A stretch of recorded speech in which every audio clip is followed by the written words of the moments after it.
In this video, I'll be showing you how to install Ubuntu on a dual boot with Windows. This is an updated guide for the new Ubuntu 24.04 LTS, which just released on April 25th of 2024.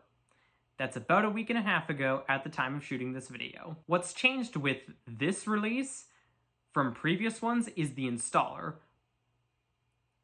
but the process for creating the installation media is still the same. I'll still be showing you how to create install media in this video, but if you already know how to do that, you can skip to the timestamp that I'll have on screen and in the description. Now, you will need a flash drive that's at least 8 gigabytes in size. The nice thing about Ubuntu is that it's compatible with Secure Boot, so you won't need to disable that before installing Ubuntu.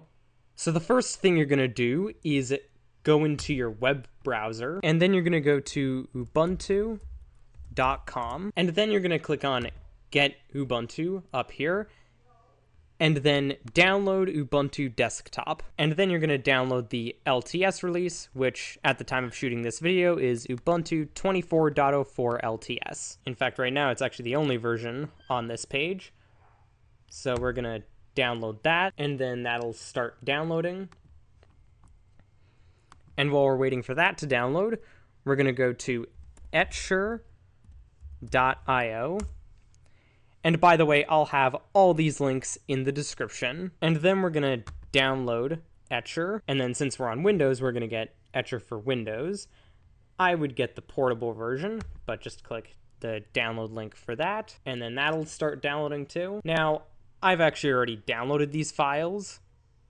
I've got them right here on my desktop. So once you've got these files downloaded, first of all, you're going to open up Balena Etcher. And the advantage with the portable version over the installable one is that with the portable version, you don't need to install it. It just runs. Now, it will actually take a while to open, so be patient. Now, you're going to want to plug in your flash drive if you haven't already. This ideally should be a blank FAT32 formatted flash drive. Now I would just check to make sure that there's nothing on here that you need, because it will be erased. Okay, but now we're gonna select our ISO file, which we can do by clicking flash from file and then finding it in our files, or we can simply drag and drop the Ubuntu ISO into our Etcher, and then you're going to click select target, and then we'll select the flash drive that we want to use to install Ubuntu, which ideally should be the only drive connected to your system, just to avoid any confusion about which one's the right one. But now I'm going to select that one and flash. Now it will ask us for administrator privileges. We're going to click yes, and then it'll start flashing our Ubuntu ISO to our flash drive. So now this will take a while, so I'll speed this up.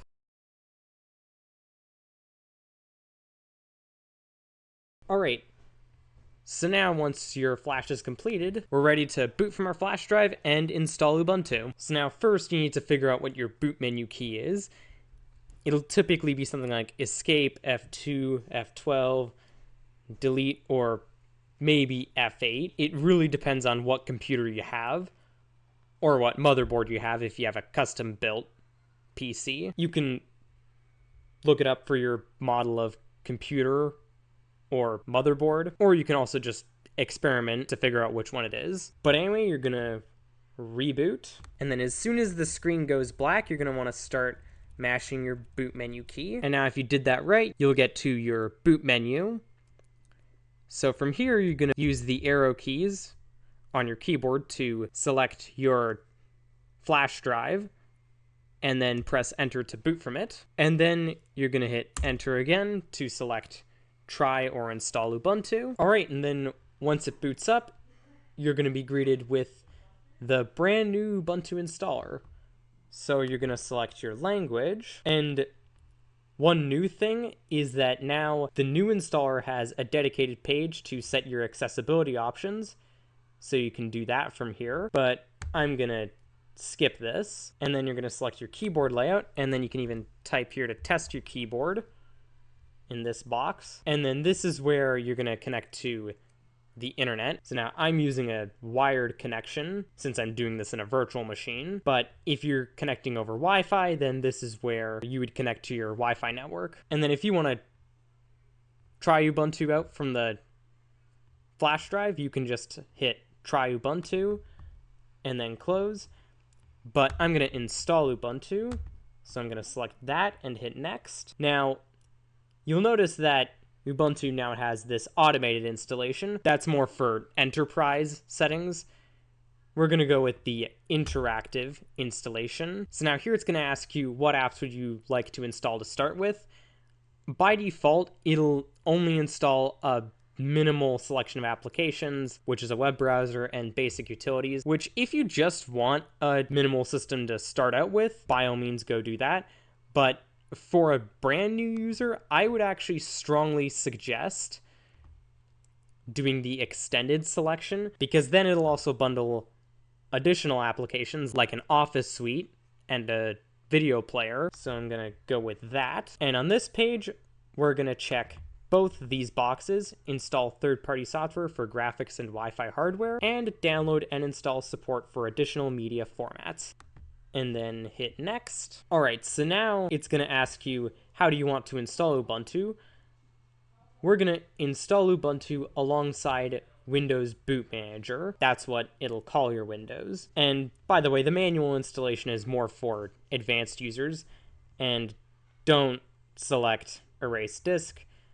We're going to install Ubuntu alongside Windows Boot Manager, then hit next, and then it'll allow you to select how much space you want to allocate to Ubuntu by dragging this slider, or by punching in a number to this box here and then hitting enter. And once you've selected your desired size for Ubuntu's partition, you're going to hit next, and then it's going to prompt us to create our account on Ubuntu. So let's do that. Just fill out your name, what you want to name your computer on the Ubuntu side, and then you can select your username. So now this can't have any capitals or spaces in it, not to be confused with your full name up here.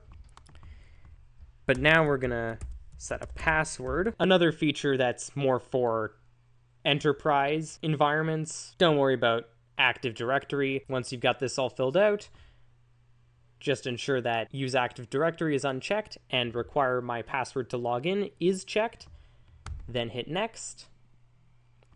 And then it'll prompt you to select your time zone. Now it just automatically detected that I'm in the Toronto time zone. So let's go with that. And now we get a review of our choices. So we are installing Ubuntu alongside Windows Boot Manager. We have selected the extended selection of applications. And unfortunately, disk encryption is not an option when installing on a dual boot. And as for our proprietary software, we're downloading codecs and drivers just to ensure that everything works right from the get-go, or at least as much as possible. And then this is basically how it's setting up our partitions. Basically, it's going to resize our Windows partition and create a new Ubuntu partition. Don't worry if you don't understand this, just ensure that under disk setup, it says install Ubuntu alongside Windows Boot Manager and hit install. And then it'll start installing Ubuntu. Now, unfortunately, this isn't a progress bar that fills up the way it did on previous Ubuntu releases, and this no longer tells you where it is in the installation process, or rather what exactly it's doing, though you can see that by clicking on this little terminal button here on the bottom right, and then it'll show you details about what exactly it's doing if you'd like. And you can hit it again to get out of this if you just want to watch the slideshow. But anyway, I'll meet you once this is done. So once it finishes installing, we can restart, and then it'll prompt us to remove our installation media, then press enter. All right, and then it'll show us our boot menu where we can select Ubuntu or Windows. Right now I'm gonna boot into Ubuntu. Again, we use the arrow keys on our keyboard to navigate. and enter to select. All right, and then once we're at the login screen, we just select our user and then punch in our password that we set at installation. All right, now first time logging in, it'll give us this welcome screen. We just hit next. Another feature that's more for enterprises, don't worry about Ubuntu Pro. And I would select no, don't share system data. And that's it for that. You can open the App Center here and start browsing for stuff to install. And to get out of here, you just click Finish. And there you go. You've just installed Ubuntu. And that's it for this video. Be sure to give it a like if you liked it, dislike if you disliked it, comment, share, subscribe, all that good stuff, and see you next time.